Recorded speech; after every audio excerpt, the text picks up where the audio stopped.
8ª semana.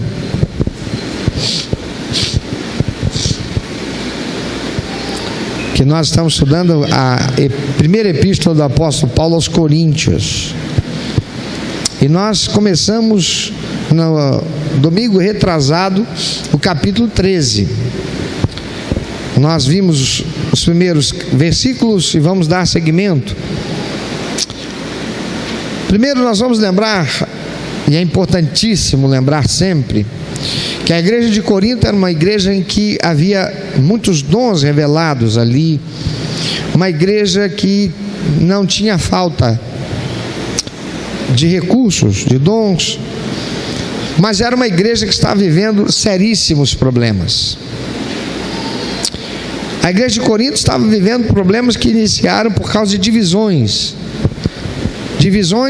por causa de personalismos. Algumas pessoas foram alçadas como lideranças que dividiam a igreja em faccionismo, em facções, em grupos, e a igreja já não falava mais a mesma linguagem, a igreja não tinha mais a mesma visão, a igreja não estava andando sob o mesmo parecer, a igreja não estava andando sob a doutrina do apóstolo que Deus levantou para levá-la a ser igreja, o apóstolo Paulo. E essas divisões levaram a problemas doutrinários e graves que estavam desfacelando a igreja de Corinto, a ponto de descambar para problemas morais gravíssimos que estavam maculando o testemunho daquela igreja na sociedade. Numa síntese, num resumo do capítulo 13, o apóstolo Paulo diz que todos os dons carismáticos e extraordinários que podemos imaginar são inúteis se não houver amor, e amor ágape. Amor ágape é o amor o quê? Incondicional. É o amor que Deus expressou por nós, sendo nós ainda pecadores. Nos amou de tal maneira que deu o seu próprio Filho, não porque nós merecêssemos, não porque tínhamos feito alguma coisa de boa, não porque o procurássemos querendo achá-lo, porque nós estávamos desgarrados, estávamos cegos, estávamos mortos nos nossos delitos e pecados, e ainda assim, sendo inimigos de Deus, Ele nos amou. E este é o amor que Ele exige que aqueles que foram tornados seus filhos pelo sangue de Jesus, derramado na cruz, pagando o preço total da dívida de pecado, nós amemos também. Por isso Jesus resumiu toda a palavra de Deus, toda a lei, todos os profetas, toda a Bíblia, em amar a Deus, ágape, de todo o coração, de toda a nossa alma, com toda a nossa força, de todo o nosso ser, um amor incondicional para com Deus, e ao próximo como a nós mesmos. E amar é algo muito sério, porque amar é uma escolha. Amor, sentimento, só é ágape quando ele é fruto da escolha racional, consciente. Eu escolho amar até aquele que é meu inimigo. E Paulo está tratando agora no capítulo 13 exatamente a questão do amor. Porque embora aquela igreja tivesse dons, embora aquela igreja tivesse recursos, estava faltando amor. As atitudes daqueles crentes denotavam a falta de amor. E Paulo, ele vai dizer que se não há amor, nada mais importa, tudo o resto é lixo. Deus não recebe, Deus não aceita. Eu gostaria que você pensasse, amado, você que chega tarde, atrasado para um grupo pequeno, podendo chegar na hora, que amor é esse que você tem por Deus e diz ter? Que amor é esse que você tem pelo próximo, um não crente que chega lá e vê você e depois fica sabendo que você é crente mesmo da igreja e chegou atrasado? Ou ele já está frequentando a igreja ou o grupo pequeno e está vendo que você chega atrasado? Que amor é esse? Que amor é esse se você tem comentários que você faz e que não são positivos a respeito de alguém, e a outra pessoa que está ao seu redor, ou passa próximo de você e sabe que você é um crente, está vendo você fazer isso? Que amor é esse que você tem a Deus, por Deus, e que amor é esse que você tem pelo próximo? Paulo diz: é inútil qualquer dom carismático que se tenha. É como o símbolo que retine, é como o gongo que soa, não produz melodia, não agrada a Deus. Nós vimos no estudo anterior, nos versículos 1 a 3, que sem amor sou ofensivo aos outros. Vamos repetir? Sem amor sou ofensivo aos outros. Eu posso ser inteligentíssimo, ser uma pessoa de muita cultura, mas se eu não tiver amor, eu ofendo a pessoa com a minha cultura, até sem querer ofender. Quantas vezes eu ouvi pregadores que assumiam um púlpito e chegavam e iam dizer: oremos ao Senhor.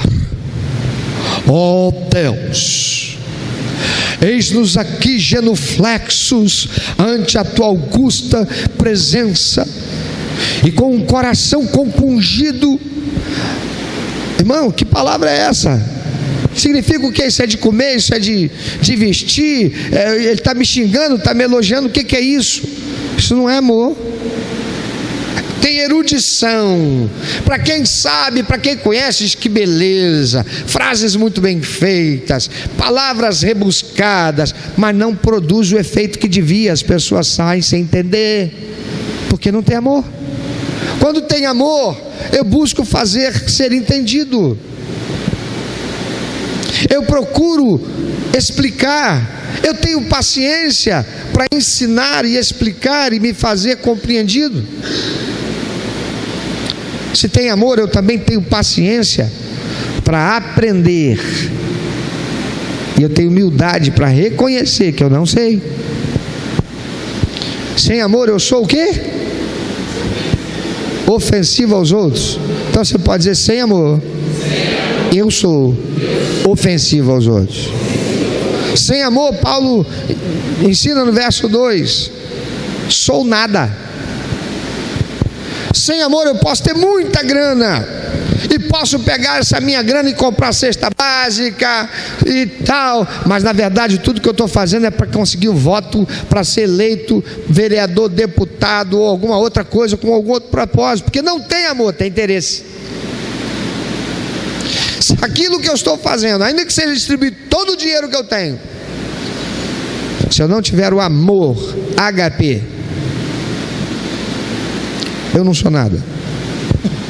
Deus não recebe isso, Deus não vê como nada. Eu posso vir aqui trazer a oferta que vai bancar toda a obra de reforma do templo, dessa propriedade, vai tornar Babi possível ser realizado ainda esse ano, mas se não tiver amor para Deus, isso aqui não significou nada. Se não tiver amor, eu não sou nada para Deus. Você pode dizer: sem amor eu não sou nada. Pensa agora no seu diploma, pensa agora na sua pós-graduação, no seu mestrado, no seu doutorado, no seu pós-doutorado. Sem amor não vale nada para Deus. Pensa aí naquelas noites sem dormir estudando, pensa aí no seu desejo de entrar para aquela faculdade. Sem amor isso aí não serve para Deus, não. Sem amor você é nada para Deus. Eu não sou nada para Deus. E no versículo 3, o apóstolo Paulo nos ensina que sem amor não ganho nada. Sem amor não ganho nada. Olha para quem está do teu lado: você gostaria de ganhar o que dessa pessoa?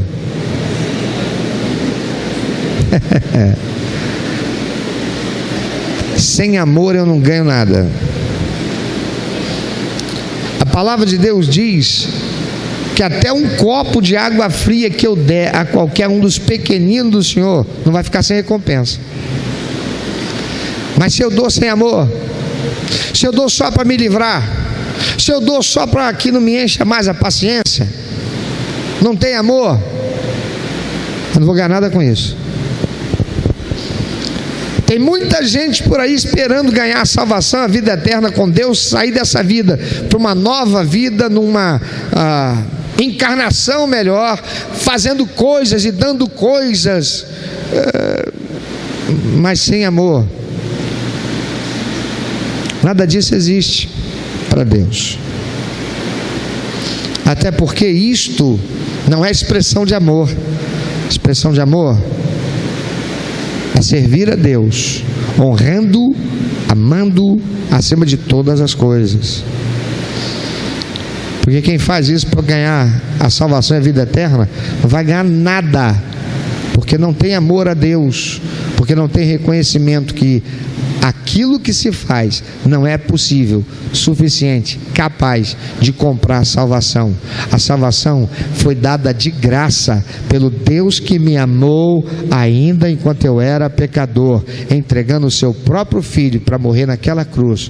Eu só tive que dizer: reconheço que sou pecador, não mereço a salvação, estou perdido e condenado para a morte eterna e a separação eterna do Senhor, mas eu creio que o sacrifício vicário de Jesus foi suficiente para pagar o preço da minha dívida total de pecado. Então, Senhor, eu recebo Jesus como meu único, eterno, suficiente Salvador.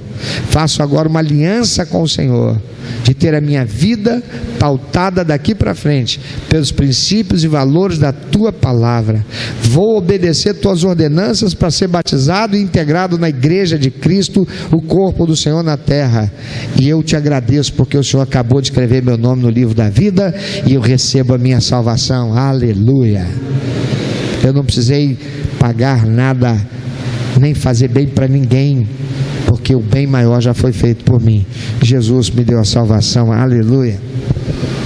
Agora, dos versículos 4 ao 7, o apóstolo Paulo passa a mostrar a natureza do amor, como veremos a partir de agora. Então vamos ler. Eu não sei qual a versão que você tem aí, que você colocou, a revista atualizada. Então deve ser a mesma que eu tenho. Vamos ler juntos? Você pode ler mais forte se você puder, com bastante amor. Junta todo amor agora para ler, bem forte, conforme está no telão, nessa mesma versão, revista atualizada. Vamos juntos? O amor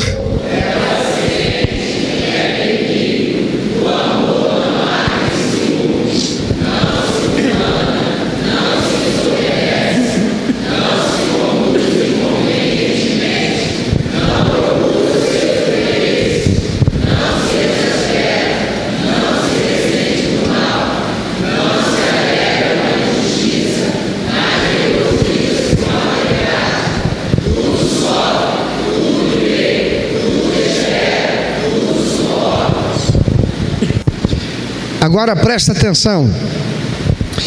O amor é paciente, é benigno. O amor não arde em ciúmes, não se ufana, não se ensoberbece, não se conduz inconvenientemente, não procura os seus interesses, não se exaspera, não se ressente do mal, não se alegra com a injustiça, mas regozija-se com a verdade. Tudo sofre, tudo crê, tudo espera, tudo suporta. Afinal de contas, o que é amor? Amados, se o amor é fundamental, insubstituível e determinante para a vida coletiva dos cristãos, devemos saber mais precisamente o que ele é e o que ele não é. E esses versículos de 4 a 7 nos fornecem um retrato preciso do que é e do que não é amor. E estamos falando de que amor? Ágape. Estamos falando do ágape. É importante notar que o apóstolo Paulo descreve o amor ágape usando-se de verbos para mostrar que a pessoa que ama comporta-se de certo modo, faz ou não determinadas coisas por causa da transformação que está acontecendo em si. por causa do amor ágape, o amor de Deus, que foi derramado no seu coração pelo Espírito Santo, quando recebeu Jesus como seu único, eterno, suficiente Salvador. Não é possível alguém ser verdadeiramente convertido, transformado em filho de Deus, em filha de Deus, e não estar buscando desenvolver o amor ágape. Essas qualidades e atitudes são de fundamental importância e prioridade para cada cristão de uma igreja local.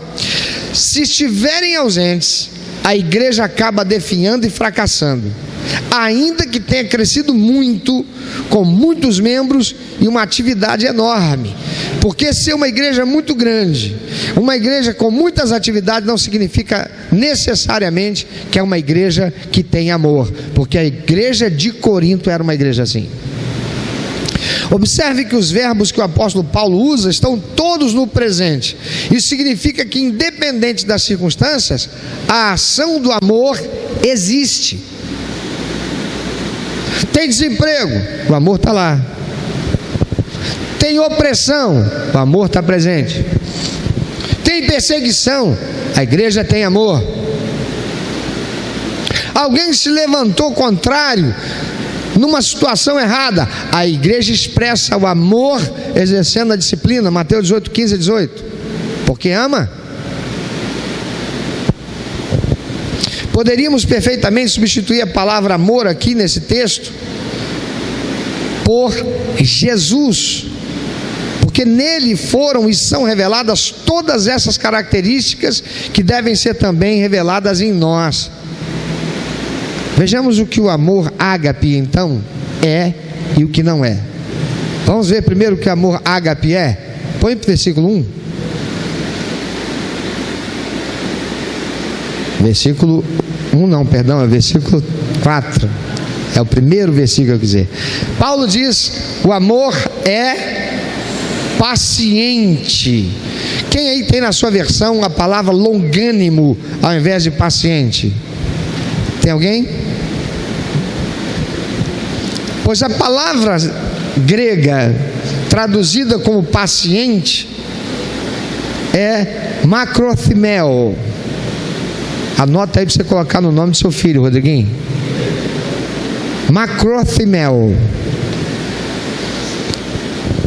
que aí está traduzido por paciente, ou seja, persevera, paciente e bravamente suportando problemas e infortúnios, ofensas e feridas produzidas por outros, e é lento para irar-se e devagar para castigar. Alguém, por favor, abra rapidamente Salmo 103, versículo 8. Salmo 103, 8. Alguém?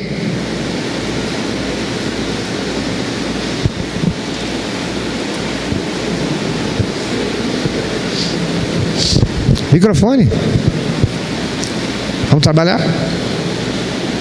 Salmo 103, 8. Alguém, Rodriguinho, abra números 14 e 18. Salmo 103, 8. O que diz, Edna? O Senhor é misericordioso e compassivo, longânimo e assaz benigno. Deus é longânimo.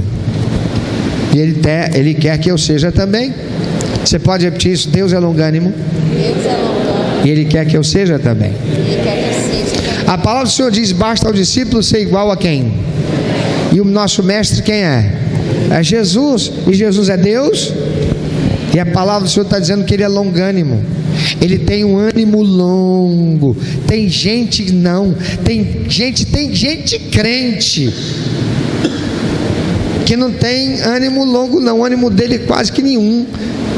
Imagina uma pessoa longânima, uma pessoa que tem um pavio longo, mas tem gente que o pavio é tão curto que você quase não vê, é um cotoco que quase não dá para ver. É aquele crente que diz assim, aquela pessoa que diz assim: ah, o que eu tenho para dizer eu falo mesmo. Essa pessoa carece de desenvolver amor. carece de inteligência, está sendo ignorante nos dois sentidos, de rudeza, grosseria e de falta de entendimento. Por quê? Porque Deus é longânimo. Deus tem um pavio longo, Ele tem muita paciência. Tem gente que não. E estas pessoas que se são crentes em Jesus precisam ser transformadas pela renovação do entendimento. Isto ofende a Deus. Uma pessoa que é rancorosa, ela ofende a Deus.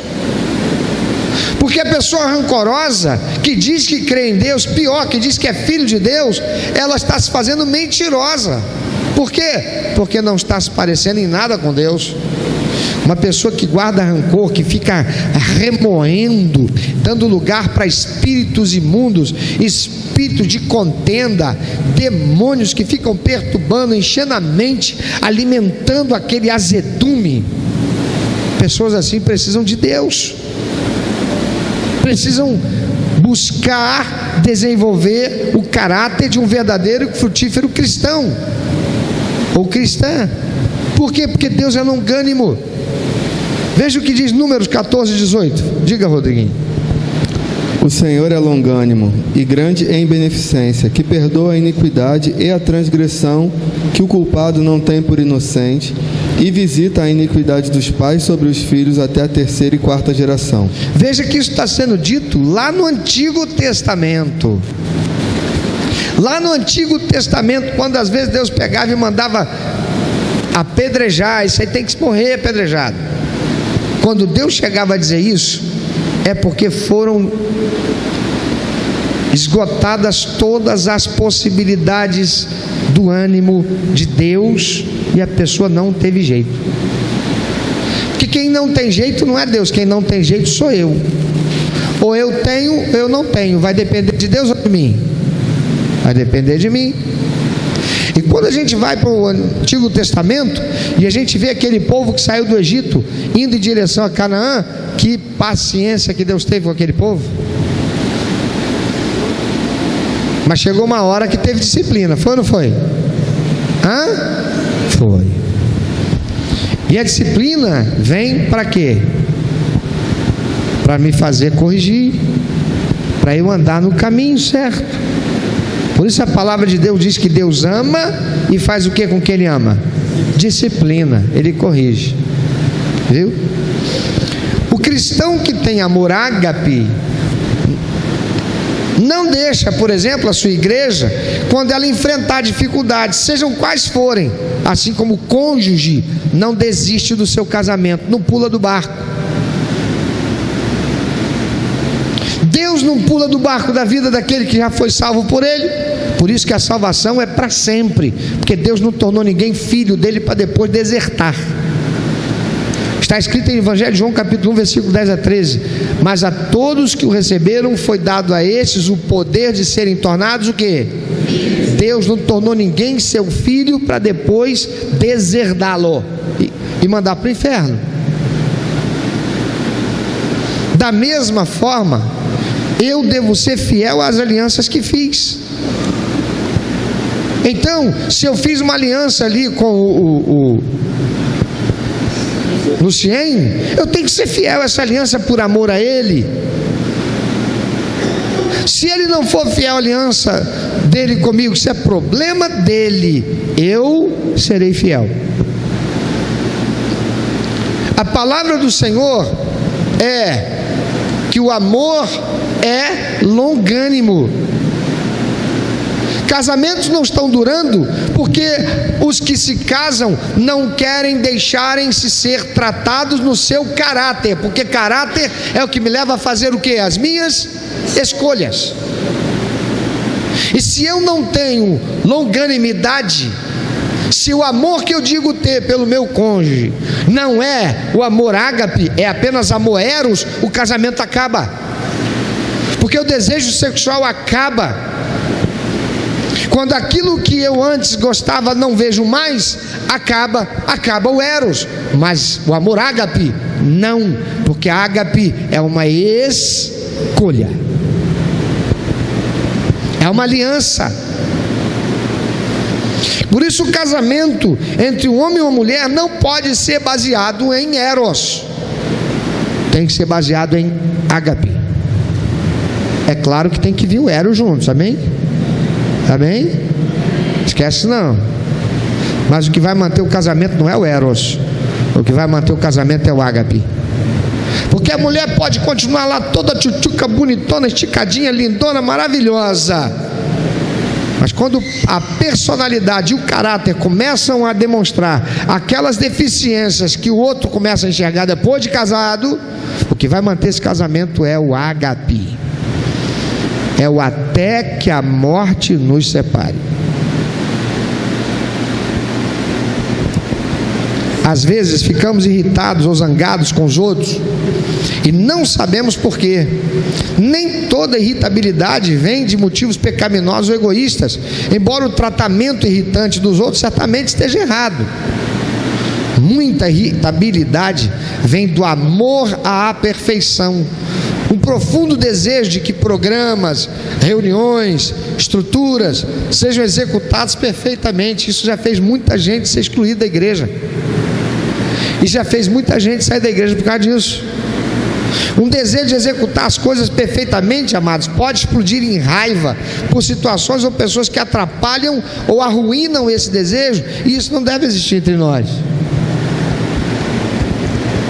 Eu já deixei de cantar numa igreja que eu fui membro porque o pastor olhou para mim e viu que eu estava sem gravata, e sem gravata ele não deixava ninguém subir o altar para cantar.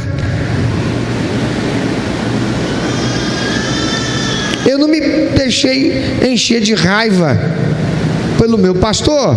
Fiquei triste, mas não me enchi de raiva e saí da igreja por causa daquilo, nem saí falando mal dele. Mas é um tipo de coisa que destrói. É uma coisa que é o perfeccionismo. O perfeccionismo é mau. Nós devemos buscar a excelência, amém? Mas não sermos perfeccionistas.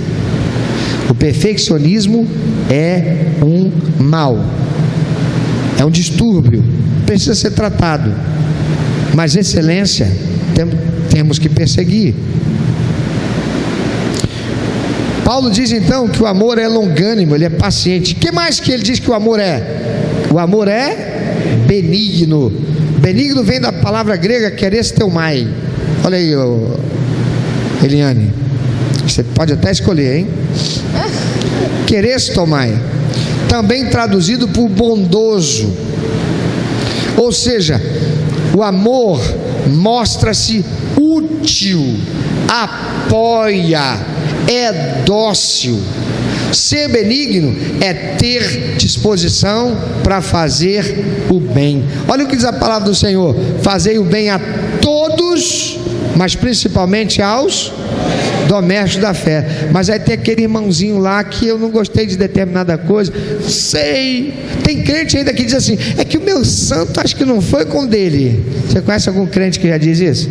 Meu santo não foi com dele? Esse crente está com muito problema, né? Mas aí não dá carona para aquele irmãozinho que precisa de carona. Alguma coisa não gostou. O amor, ele não é assim não. O ágape, ele se mostra útil, ele é benigno, ele tem disposição, predisposição para fazer o bem.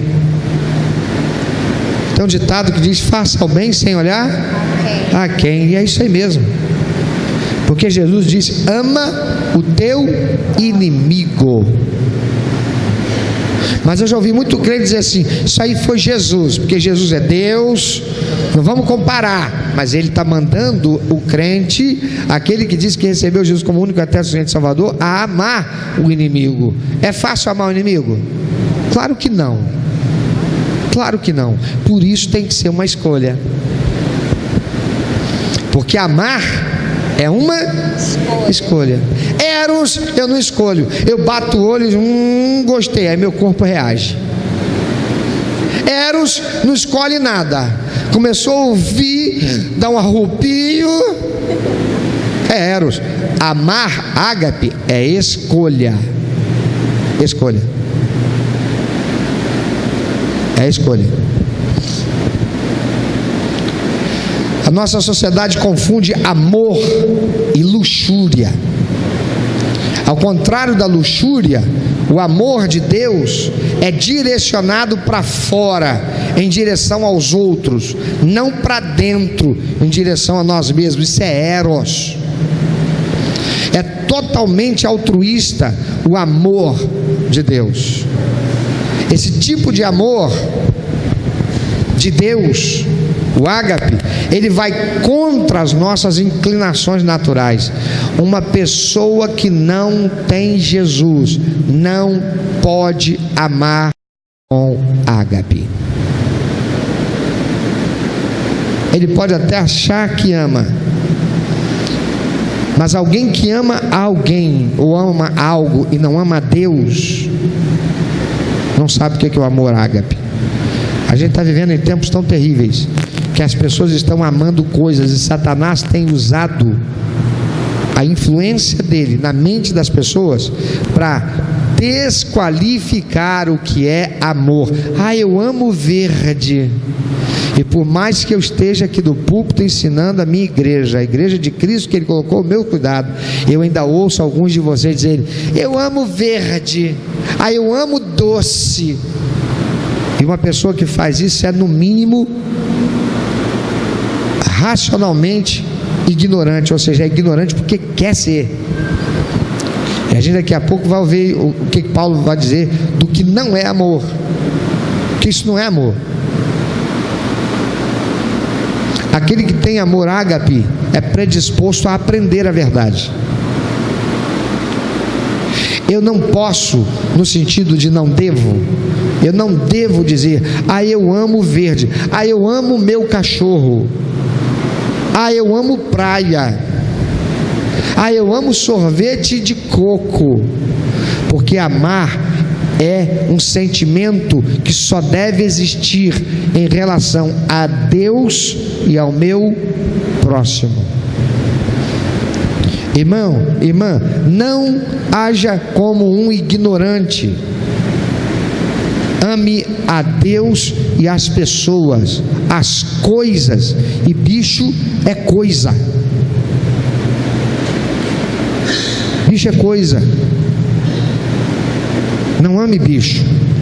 Você pode ter afeição, você pode gostar, mas amar. Tem gente que está amando um cachorro de estimação e investindo um dinheiro elevado para a manutenção de um cachorro de estimação, enquanto tem crianças em orfanatos esperando por uma demonstração, uma expressão de amor. E alguém, para amar uma criança que não foi gerada, não é um amor qualquer, é um amor ágape. Enquanto outros estão dizendo: eu amo meu cachorrinho, por isso gasto uma fortuna com ele. Nada contra quem tem cachorro, nada contra quem tem gato, nada contra quem tem um hamster, nada contra quem tem uma calopsita, nenhum problema. Mas não ame, porque amar é a Deus e as pessoas. Jesus não disse: amarás, pois, ao Senhor teu Deus de todo o teu coração, alma e entendimento, ao próximo como a ti mesmo e seus bichos de estimação, ou à natureza. Ele disse: amar a Deus acima de todas as coisas e ao próximo como a ti mesmo. É possível, irmãos,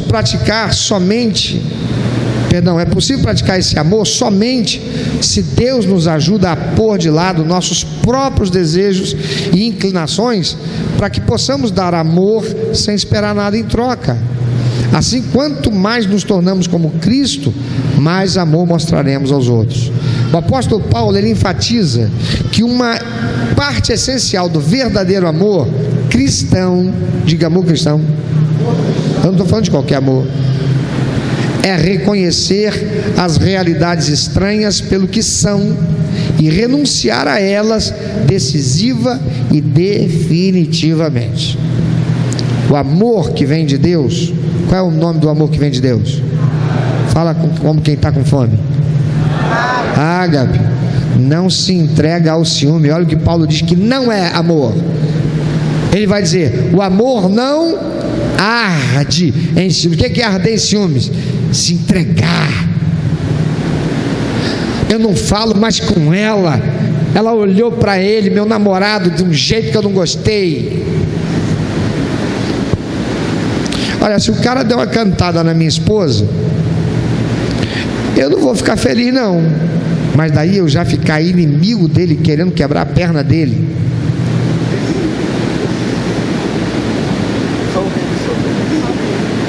Uma das situações mais difíceis que eu vivi nessa igreja, pouco tempo que eu estava aqui no ministério, 7 meses que eu estava, eu peguei a igreja inteira e levei para um sítio lá em Tinguá. E aqui nessa igreja tinha um rapaz que jogava muito bem futebol, era um adolescente. Ele era marrento. A bola parava no pé dele, ele tinha uma dificuldade de soltar a bola para os outros.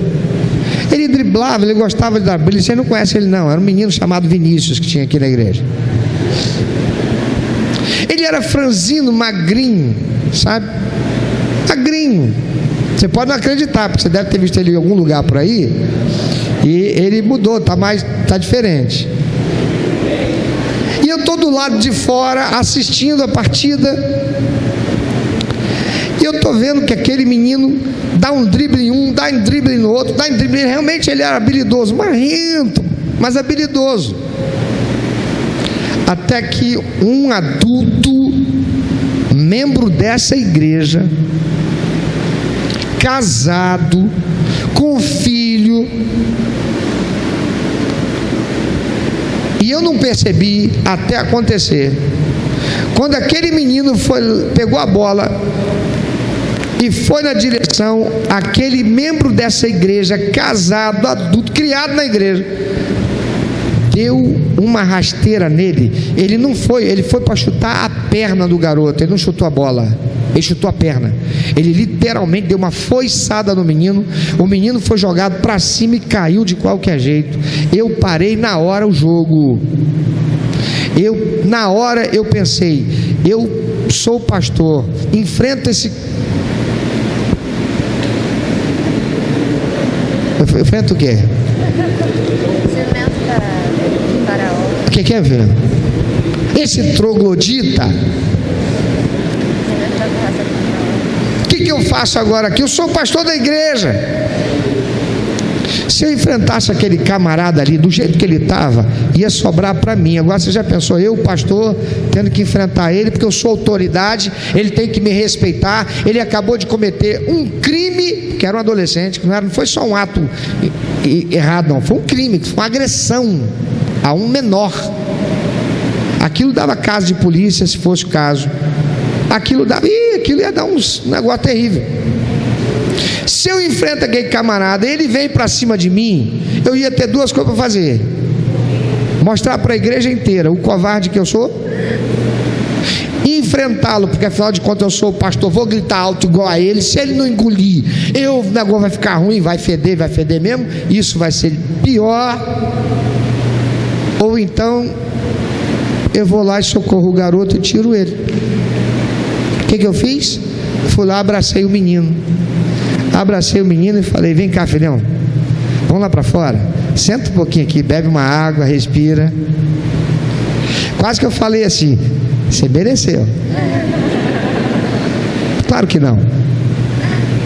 O outro não aceitou que aquele garoto tivesse toda aquela habilidade e já tinha driblado ele uma vez ou duas e iria driblá-lo novamente. E ele, cheio de arrogância, cheio de empáfia, se sentindo agredido por causa da sua incompetência diante da competência do outro, que não estava fazendo para humilhá-lo, se sentiu humilhado e provocou uma agressão física. Aquilo não foi um ato de amor, aquilo foi uma crueldade, aquilo foi um crime. Todo mundo viu, e todo mundo viu a coisa feia que ele fez. Amados, O amor que vem de Deus não se entrega ao ciúme. Ele não deixa um sentimento ruim, que é egoísta, que é mau, o domine. Ele não se entrega ao ufanismo, se achar melhor do que o outro. Ele não se entrega à arrogância, à soberba, que não se deixa colocar debaixo da humildade para aprender, para ser recriminado, para ser confrontado, para ouvir. Não, agride.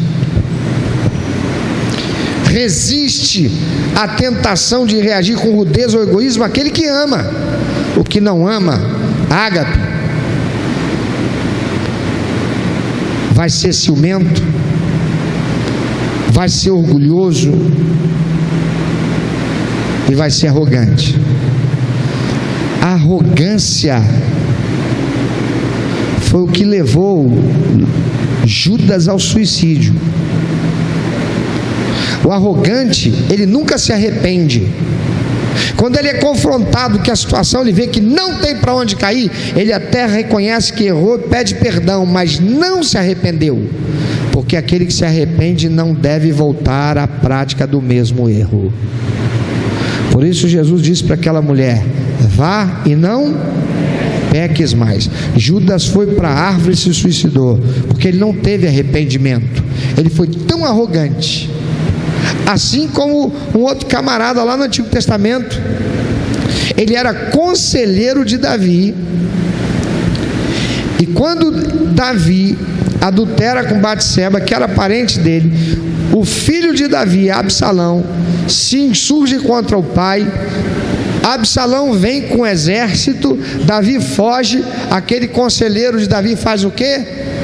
Estava ali até aquele momento porque ele não queria perder a pose. Ele se bandeou para o lado de Absalão. Davi pega, e um dos conselheiros que foram com ele, Davi diz: não vem comigo não, volta e vai ficar lá com Absalão, se apresenta para ele, diz que você vai servi-lo, mas na verdade você vai estar lá para dar um conselho contrário àquele que agora se mostrou meu inimigo, covarde, vai querer dar a Absalão. E quando Absalão foi pedir conselho, alguém se lembra o nome dele? Aitofel.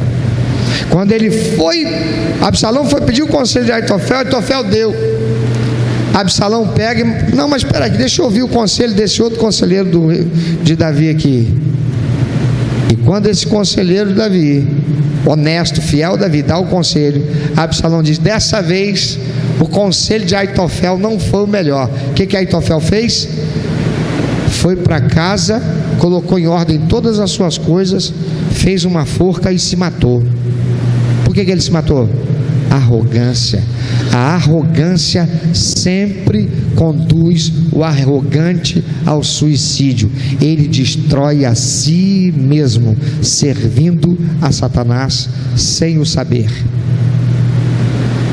Amados, amor ágape resiste à tentação de reagir com rudeza ou egoísmo, e quando comete o erro e reconhece, confessa, pede perdão e não volta a praticar.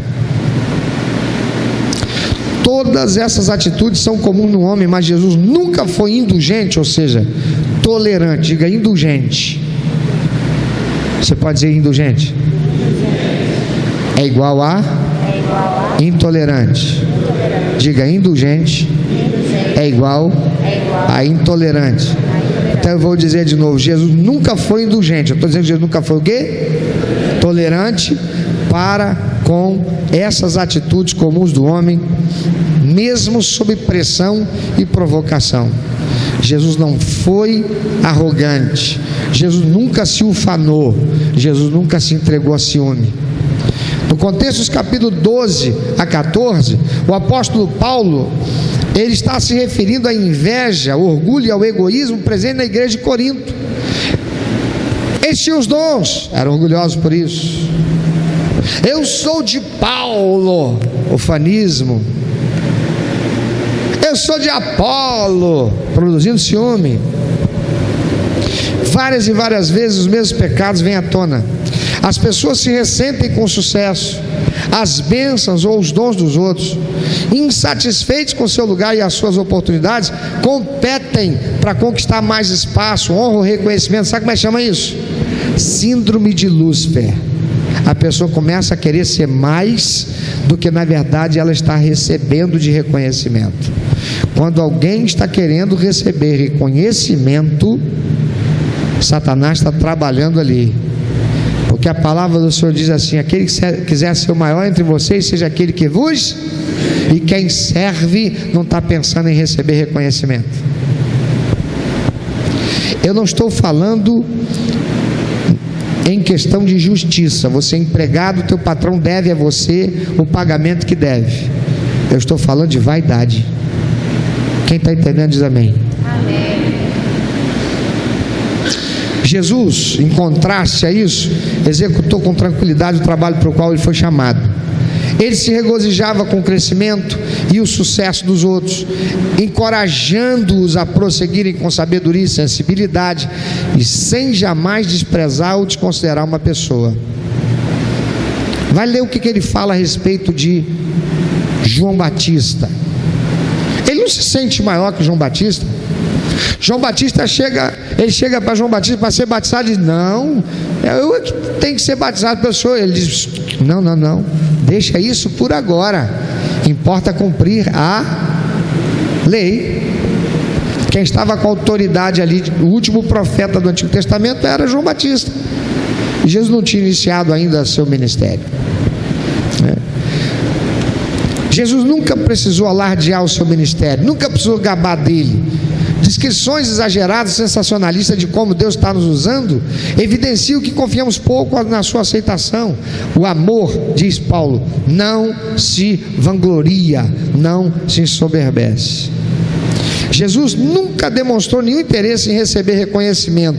Muitas vezes algumas vezes a gente encontra no Evangelho, Jesus curando uma pessoa e dizendo para ela assim: ó, não conta para ninguém não, fica quietinho. Já leu isso na Bíblia? Quem já leu?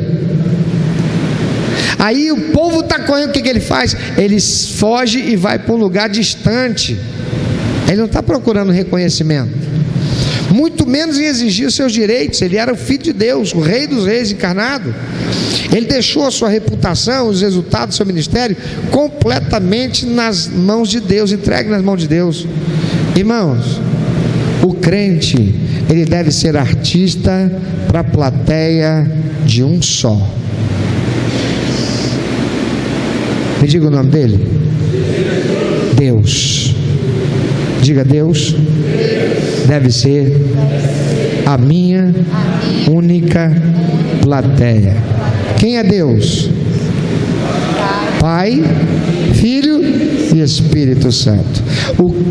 Aquele que dança aqui deve dançar para Deus. Aquele que canta aqui deve cantar para Deus. Aquele que toca aqui deve tocar para Deus. Aquele que canta aí deve cantar para Deus. Aquele que prega aqui está pregando para ser ouvida a palavra de Deus, mas está fazendo para ser visto por Deus. Uma das coisas que mais me constrangia quando eu ia à porta cumprimentar o povo quando acabava o culto, sabe o que era? Ouvir alguns irmãos pegarem assim: olha, pastor, mas que mensagem! E depois eu via essa pessoa fazendo tudo diferente daquilo que a mensagem foi pregada. Hipocrisia. Tudo que a gente fizer, a palavra de Deus diz assim: que a sua mão direita não veja o que a esquerda faça, ou vice-versa. Não faça para esperar receber aplauso e tapinha nas costas dos homens. É Deus que exalta, mas Ele também rechaça aquele que a si mesmo se exalta. Jesus se sentiu livre para não insistir na sua própria vontade, mas confiar naquele que julga com justiça. 1 Pedro 2,23. Sobretudo quando ele enfrentava rejeição e humilhação, ele era resignado.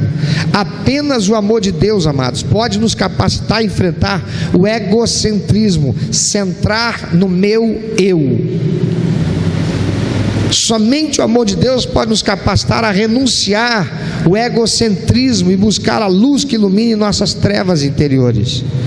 No amor de Deus não há lugar para afirmar os direitos pessoais, desprezar os nossos dons, invejar nossos irmãos ou tratá-los de maneira insensível ou grosseira. Agora eu estou falando com você que costuma dizer assim: o que eu tenho para dizer eu preciso dizer mesmo, porque se eu não dizer eu passo mal. Então morra, mas não mate ninguém.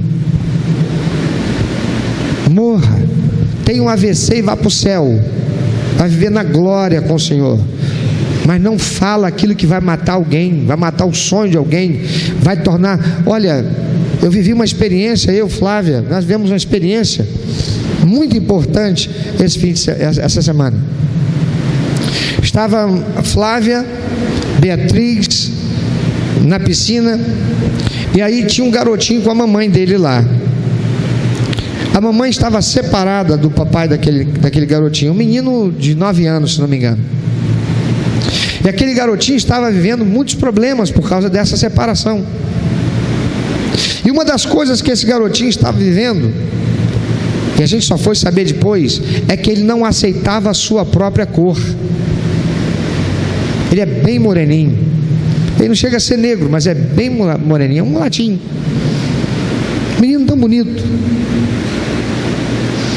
E ele não sabia nadar, e eu, quando entrei na piscina, a Beatriz estava lá, mas a Flávia já me deu a dica: Cláudio, olha, essa senhora aqui e o seu filhinho estão aqui, mas eles estão passando um momento difícil, a gente precisa cuidar deles.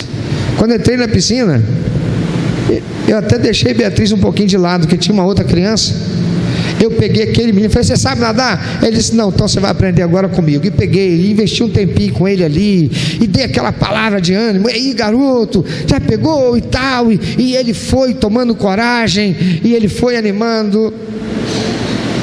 Aí tinha uma menina, também estava na piscina, e ela chegou para a mamãe e disse assim: mamãe, olha como é que minha cor está linda, porque ela estava bem moreninha.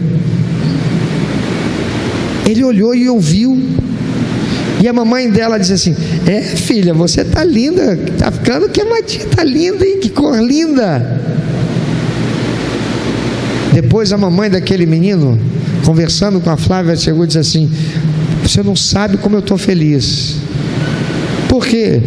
Porque meu filho chegou para mim dizendo assim: mamãe, olha como é que eu estou lindo com essa cor. Ele começou a se aceitar por causa da sua cor, pelo que ele ouviu daquela menina falando, que é mais clarinha do que ele, mas porque estava queimadinha. Ela estava querendo ficar da cor dele, porque aquela cor é que é linda. Você está entendendo que uma palavra pode produzir? A nossa palavra pode produzir morte ou vida.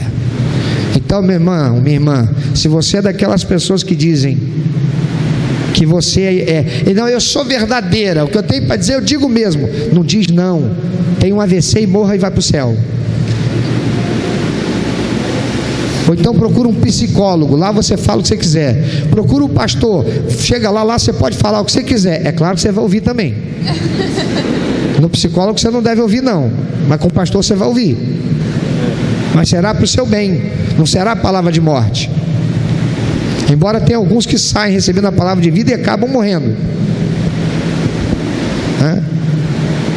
mas não mate os outros.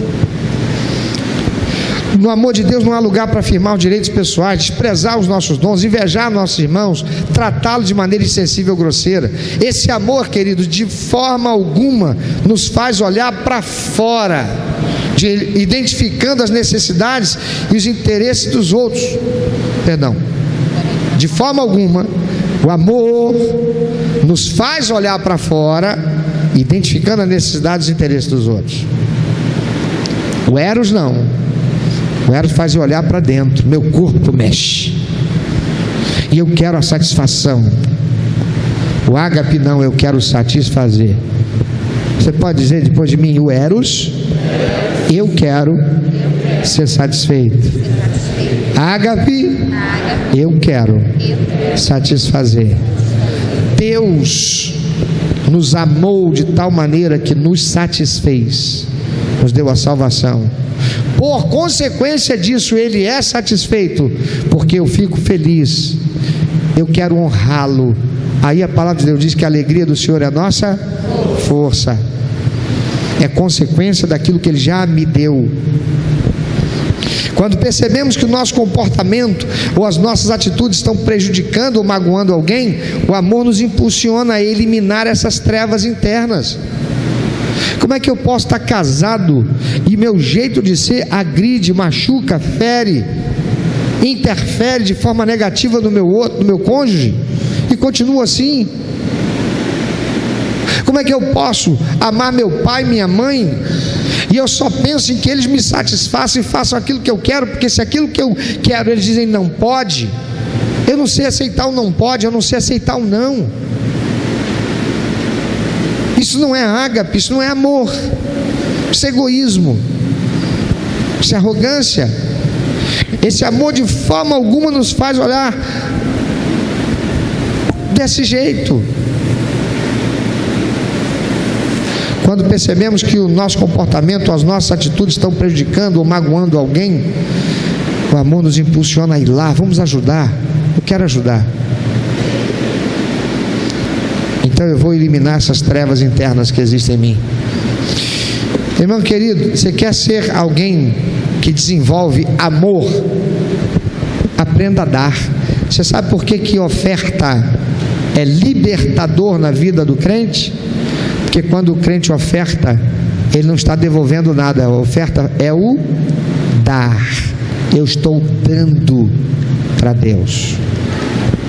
Através da oferta que eu dou para Deus, a igreja poderá fazer o quê? Dar. Vai dar para aquele que é menos favorecido. A igreja pode dar para aqueles que não conhecem Jesus e que estão em outros lugares, enviando missionários que estarão lá. Dar é expressão de amor. Receber não é expressão de amor, não de mim, não do meu amor. Pode ser do amor de quem está me dando, mas eu não estou amando quando eu só recebo. Um dos problemas que havia na igreja de Corinto era o gritar durante o culto, o falar ao mesmo tempo que o outro. Vamos ver isso no capítulo 14. O que configurava flagrante inconveniência, porque desrespeitavam os demais que queriam cultuar, além de fazer parecer que o culto era de pessoa desequilibrada, como está lá no capítulo 4, versículo 23. E nisso não havia amor, havia egoísmo, arrogância, produzidas pela inconveniência ou falta de respeito. O pastor está aqui, fala Deus! Falei, como é isso aí? Esse cara é doido, é maluco. Nós estamos louvando aqui, estamos cantando, louvando ao Senhor. Aí tem alguém dizendo: papai, eu estou aqui, papai, olha para mim, meu pai, eu te amo, Senhor. E a pessoa que está do lado não consegue se concentrar no canto, no louvor, na expressão pessoal de adoração a Deus. Isso é inconveniente, isso é ser grosso, arrogante. Não está buscando o bem comum, não está pensando no outro, sobretudo se já for orientado. Isso não é amor, isso não é nem adoração. Deus não pode receber um negócio desse, não pode ou não recebe, porque não tem amor expressado ali. Quem ama, ágape, não é grosseiro, não é inconveniente, nem é egoísta, só pensa em si ou em como satisfará a sua vontade em detrimento do outro, e não é rancoroso. Você quer ver uma coisa que não é expressão de amor? Certas roupas que estão aí na moda para as moças e mulheres usarem, que provocam o quê? O eros nos homens. É aquela roupa toda apertadinha, toda justinha, é aquela roupa que marca certas partes íntimas do corpo e que andam pela rua desfilando e provocando a erotização nos homens. Isso não é amor, isso não é amor ao próximo, isso é eros, isso é egoísmo, isso é arrogância, isso é vaidade, isso é prepotência, isso é demônio. E pessoas que estão fazendo isso estão sendo agentes, parceiros de demônios, para produzirem o mal. A palavra do versículo 5, verso 5: o amor não se conduz inconvenientemente, não procura os seus interesses, não se exaspera, não se ressente do mal. Essa palavra ressentir aí é logizomai, que significa manter sob registro. Presta atenção nisso. O amor, diz o apóstolo Paulo, não mantém um registro.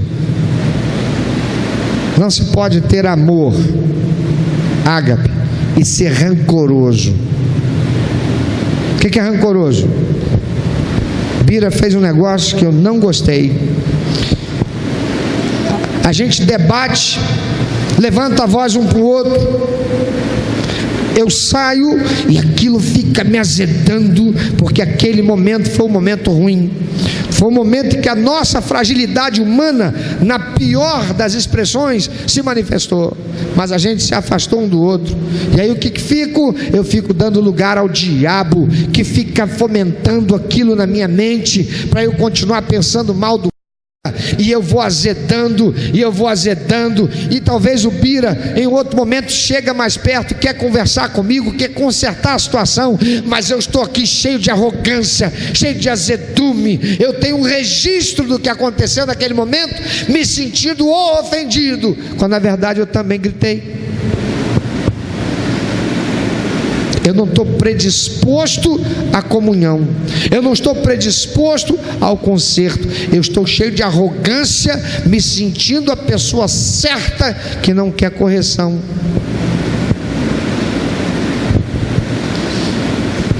Se eu estiver errado, eu nem vou aceitar que estou errado, e eu mantenho esse registro. Isso não é amor, queridos. Uma pessoa assim está sob a influência de demônios e não do Espírito Santo.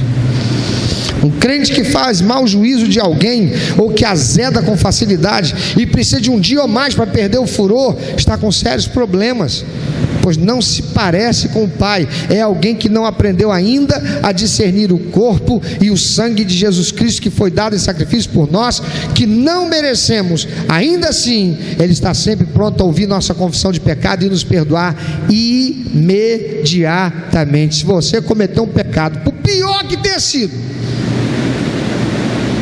pior, pensa no pecado terrível, que a sociedade até não perdoaria, Deus perdoa na hora, se houver sincero arrependimento e confissão. Na hora. Mas nós não somos Deus, então o que a gente precisa?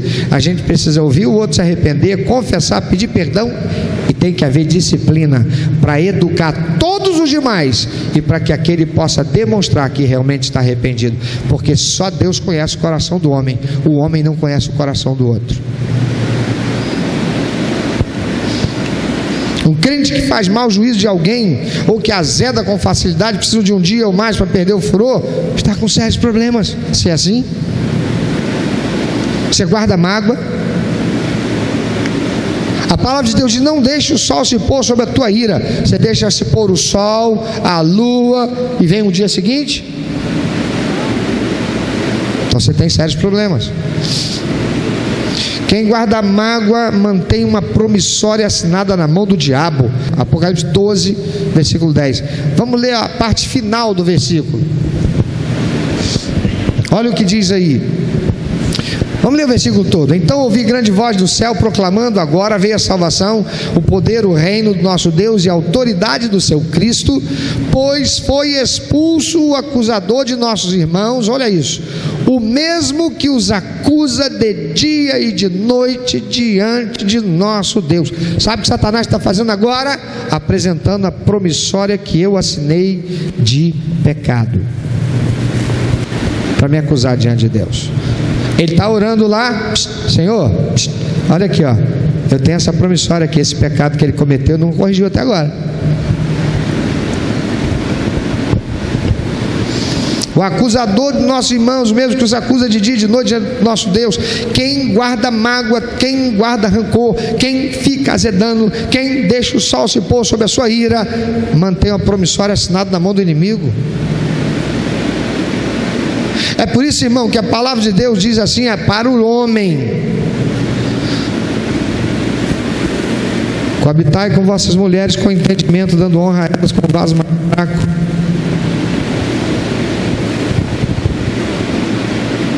Quem lembra? Para que não sejam impedidas as vossas orações. Por quê?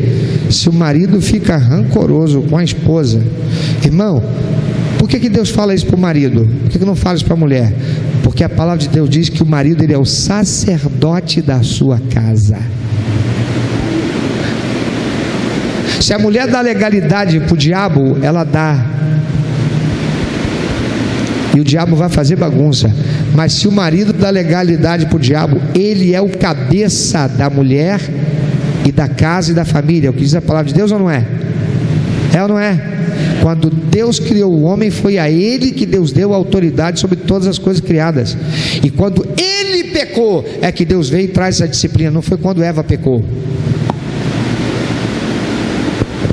Se você é marido e você guarda rancor por aquilo que a tua mulher fez, você fica azedo, você fica trunfudo, ela te procura, você não quer, ela te procura para fazer conserto, você está lá azedo. Ei, se ela faz isso, ela está em pecado. Mas se você faz, Satanás passa a ter legalidade para arrebentar e destruir na tua casa. Não pensa você, mulher, que por causa do homem ele não vai ter legalidade na tua vida para fazer também não, hein? Porque você pode acabar se tornando a pedra de tropeço para o teu marido também fazer. Mas guarda isso aí, homens. A responsabilidade que nós temos é muito grande. O verso 7, a palavra tudo, repetida 4 vezes, torna claro que o amor não é uma qualidade humana, mas um dom do próprio Deus que está em cada um que recebeu Jesus e foi tornado filho de Deus, e esse dom deve ser usado. Ah, mas eu não sabia que eu tinha esse dom. Ah, eu acho que eu não tenho esse dom. Se você é filho de Deus, nascido de novo em Cristo Jesus, você tem esse dom. Você pode amar como Deus amou. Por isso Jesus disse: amarás o Senhor teu Deus de todo o coração, toda a tua alma, todo o teu entendimento, e ao próximo como a ti mesmo. Amém? Daqui a 2 horas eu acabo. Estou acabando. Meus irmãos, nas diversas circunstâncias e nos diversos relacionamentos do nosso dia a dia, é apenas o amor divino em Jesus que nos capacita a sofrer, crer, esperar e suportar. Vamos falar esses verbos: sofrer, crer, esperar e suportar. O apóstolo Paulo diz: o amor tudo sofre, tudo crê, tudo espera, tudo suporta. Somente o amor divino em Jesus, agindo em nós, pode nos capacitar a isso, a sofrer, a crer, a esperar e a suportar. E o crente que diz: ah, mas isso não é para mim, não tem não. Então você está morto sem Deus. Você está se enganando dizendo que você está salvo e vai para o céu. Você não se converteu coisa nenhuma. Porque é Deus que não mente, que diz que esse amor nos foi dado. E Jesus não disse para nós fazermos nada que Ele não nos tenha capacitado a fazer. Frequentemente Deus pede a nós que assumamos fardos que nos desgastam, muitas vezes de outras pessoas, fazendo-nos indagar: mas Senhor, por que isso? Ah, Senhor, por que eu tenho que segurar isso? Senhor, mas e esse problema? Ah, Senhor, por que ainda? É Deus que está nos dando esse fardo. Ele quer que a gente assuma. Por quê? Porque o outro não suporta. Então Deus está contando contigo. Especialmente quando quase nada nos encoraja à fé, o amor nos fortalece, fazendo-nos confiar, mesmo no escuro, andar até chegar ao outro lado, apesar da montanha de dúvidas, sabendo que nosso Deus está no controle e finalmente demonstrará a sua vitória. Mas isso é para quem crê. Tem alguém aí? Então você tem que amar com ágape. A aconteça o que acontecer, suportamos firmes, porque em tudo nós sabemos que há um propósito. Deus está esculpindo em nós a imagem de Jesus Cristo, que por amor ágape suportou a cruz no nosso lugar, e basta a nós, seus discípulos, sermos como Ele. Nesse ano de renovo, deixe Jesus renovar o teu coração e te tornar uma verdadeira discípula de Cristo. Abandone tudo que não é amor ágape. Vigie teus sentimentos, a predisposição humana e carnal que quer se manifestar. Submeta-se à palavra de Deus, mas para isso você tem que ler e estudar a palavra de Deus. Desenvolva uma alma navegável. Abra-se para amar sem reservas. Deixe-se ser tratado no caráter, na personalidade. Desenvolva o amor ágape a Deus acima de tudo e ao próximo como a ti mesmo. Isso é o que nos fará parecidos com o Pai, Pai que está nos céus, e nos tornará a igreja vitoriosa de Jesus Cristo, corpo de Cristo que Ele quer usar para a glória do seu nome. Viver para Deus significa ser abençoado com significado e significância, tendo paz, equilíbrio e satisfação, vivendo a expressão do amor ágape. Eu quero fazer uma pergunta para encerrar. Coloca, por favor, o versículo 4. Eu disse que poderíamos trocar a palavra amor pelo nome de Jesus, porque amor não é melhor representado do que na pessoa de Cristo.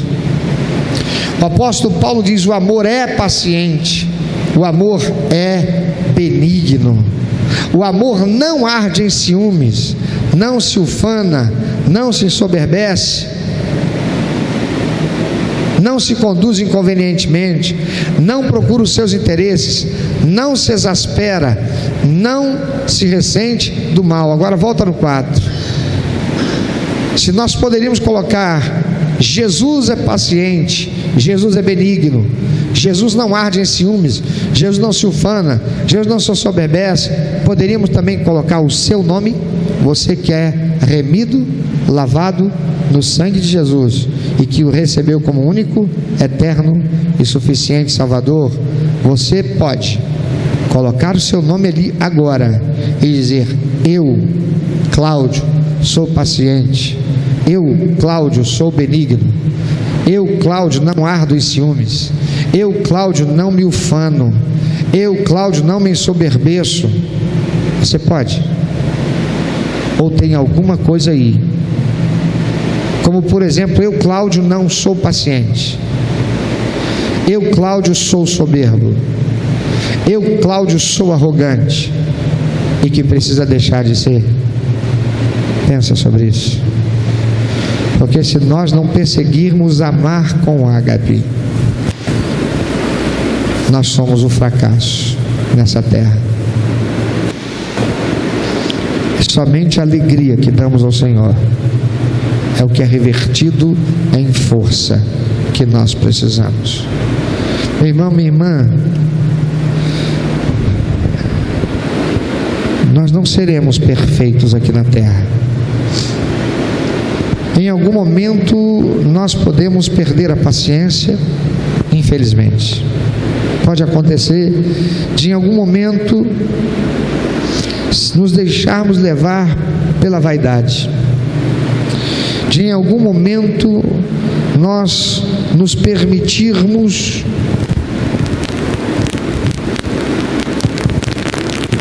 ser arrogantes, impacientes. Mas por quanto tempo isso dura? O que vem depois disso é tempo ou arrependimento? O que vem depois disso é dureza de posição ou é quebrantamento? É aceitação do confronto? e a disposição para conserto e transformação. Deus espera de nós que sejamos a igreja viva e vitoriosa de Cristo. A igreja que ama.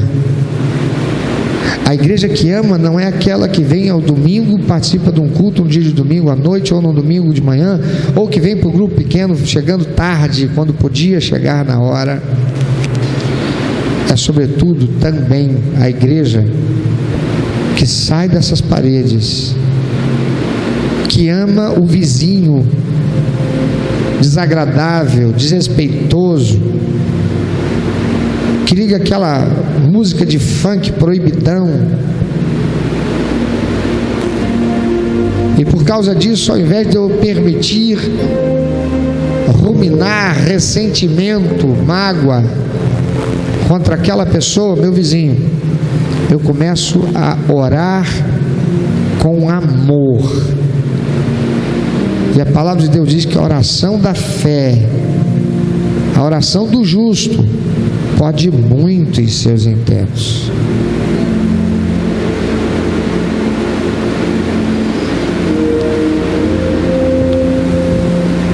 Aqui em frente tinha um botequim.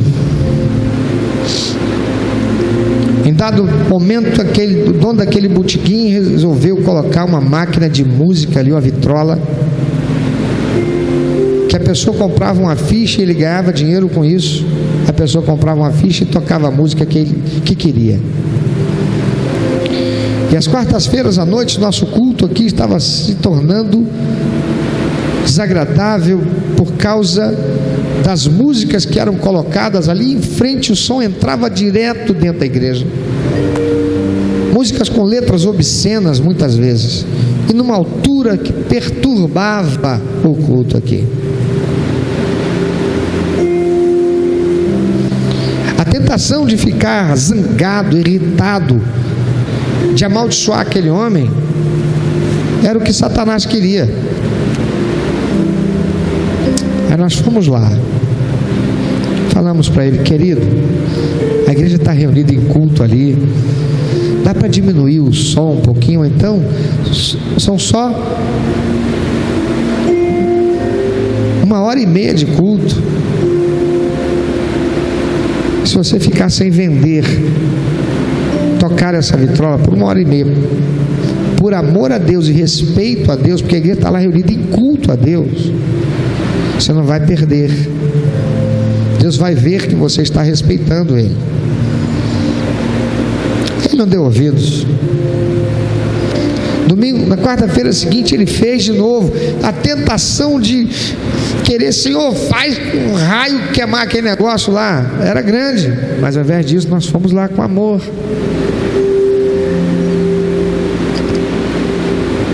E nós fomos lá com amor. E nós fomos lá com amor, até que chegou um dia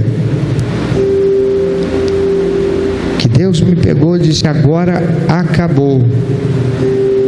O tempo da oportunidade dele acabou. Vá lá e diga para ele que ele está desonrando a mim, e que por amor a ele eu te mandei aqui essas vezes todas, mas que hoje será a última vez que por amor a ele e a sua família eu estou mandando.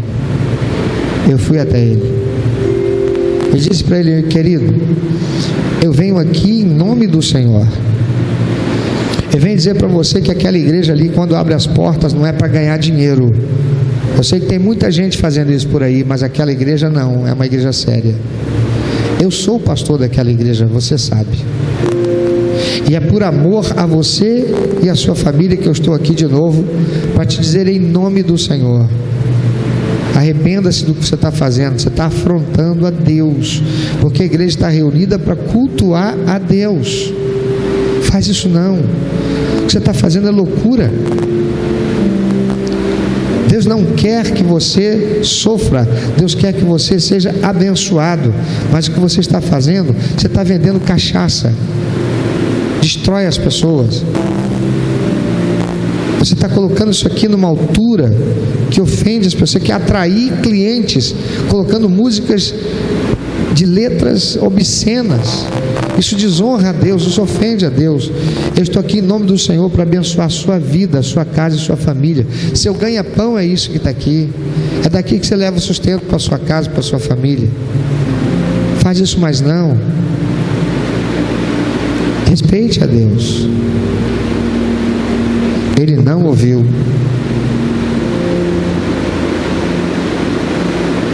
Em menos de 30 dias ele estava fechado.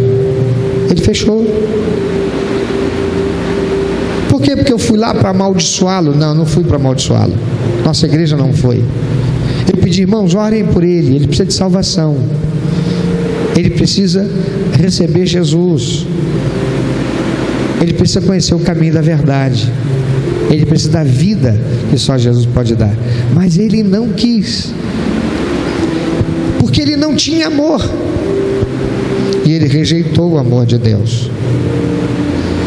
Meu irmão, minha irmã, se você não pode colocar o seu nome em alguma destas características do que é amor e do que não é amor, então começa a trabalhar isso agora.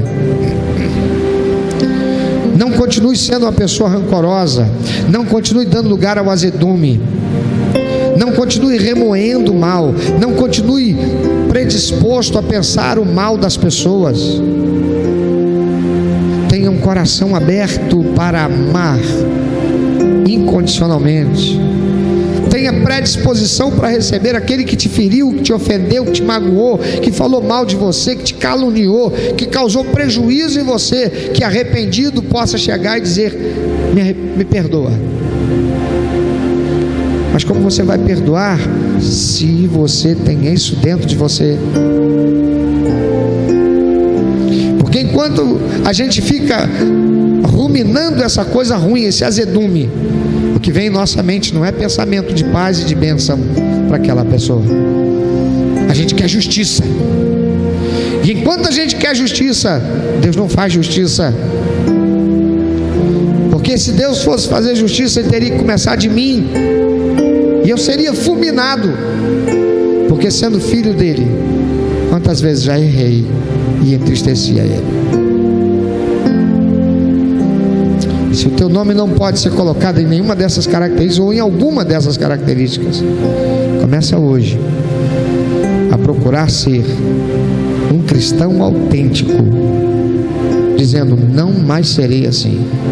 E se você de novo fizer, não deixe o sol se pôr, corrija logo, porque a palavra de Deus diz que aquele que a si mesmo se humilha, Deus exalta, mas Deus rechaça aquele que é soberbo.